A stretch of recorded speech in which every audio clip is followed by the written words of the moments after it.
شيخنا عندي سؤال، بس هو السؤال اريدك انت تفهمني اياه، لان انا اكثر من كتب دخلت بها ودخت بها صراحه يعني.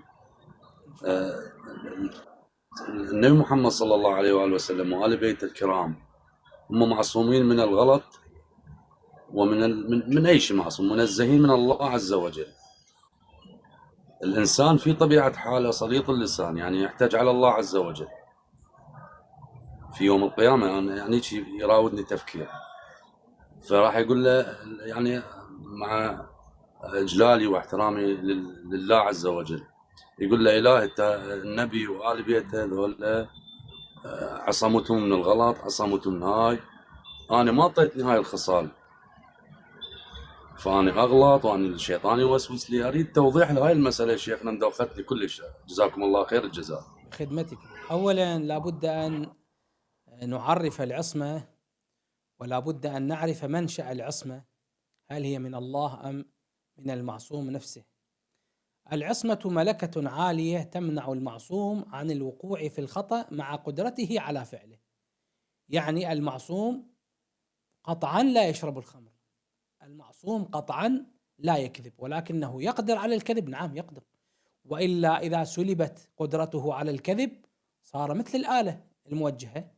فإذا كان مثل الآلة الموجهة إذن ليس له فضل، إن أحسن فليس له فضل لأنه ممنوع بالقوة من الله، وإن أخطأ يعني يكون أيضا مجبورا. إذا جبر على الخطأ الإنسان، يعني مرة يكون الإنسان مجبور على الخطأ، ومرة يكون مجبور على الفضيلة. المجبور على الخطأ هذا له الحق أن يحاجج الله، يقول له يا رب أنت أجبرتني على الخطأ. المجبور على الفضيلة اللي عبرت عنه بالمعصوم أيضا ليس له فضل، بحيث أنه مجبور على هذا الأمر.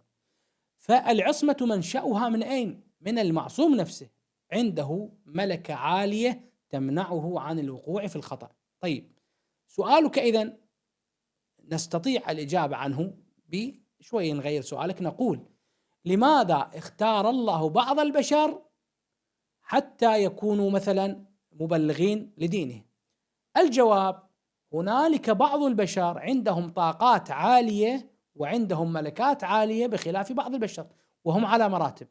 أعلى مرتبة من مراتب البشر هم الأنبياء، الرسل أولو العزم، ثم من بعدهم الأنبياء غير أولي العزم، وهكذا. ويأتي الأئمة عليهم السلام مثلا، هم أفضل من بعض الأنبياء بالتأكيد، واضح؟ وهكذا الترتيب إلى أن تنزل المرتبة إلى العلماء، الفقهاء، المؤمنون، وهكذا. فإذا كل واحد عنده ملكة، لكن الملكة متفاوتة. طيب، لماذا اختار الله محمدا وآل محمد؟ الجواب: لأن عندهم ملكة عالية تختلف عن ملكتي. أنا الملكة ما موجودة عندي. أضرب لك مثال: أنت أستاذ في صف، وحينما دخلت إلى الصف، طبعا قياس مع الفارق هذا لا يضرب لله، لكن حتى أقرب لك الفكرة.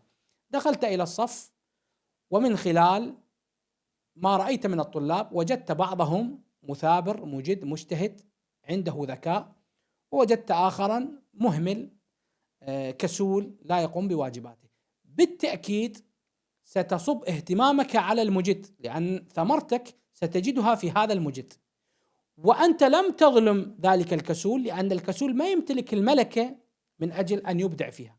فأنت صحيح دورك أن توجه وتنذر وتهتم أيضا بغير المجد، ولكن الجهد الأكبر ستصبه على المجتهد، لأنك ستعلم بأن الثمرة من هدفك هي ستكون عن طريق ذلك المجد. الله سبحانه وتعالى حينما خلق الخلق واطلع اطلاعة، وكان الخلق متفاوتين. أعلى مراتب التفاوت كانت عند محمد وآل محمد، كانت عندهم ملكة عالية، وهي ملكة عدم الوقوع في الذنب، عدم الخطأ. لذلك جعلهم مبلغين، طبعا حتى الأنبياء جعلهم مبلغين للدين. لماذا؟ لأن الله يريد إقامة الحجة على البشر، فإذا أرسل إليهم أناسا يخطئون وأنا اتبعت هؤلاء الغير معصومين بالخطأ، إذا لا حجة لله علي، ستكون الحجة يا رب أنت أرسلت لي أناسا يخطئون فأنا اتبعتهم في الخطأ. فإذا لابد أن يكون المرسل البشري، سواء كان إماما نبيا أو إماما، لابد أن يكون معصوما. أتمنى وصلك الجواب الكافي.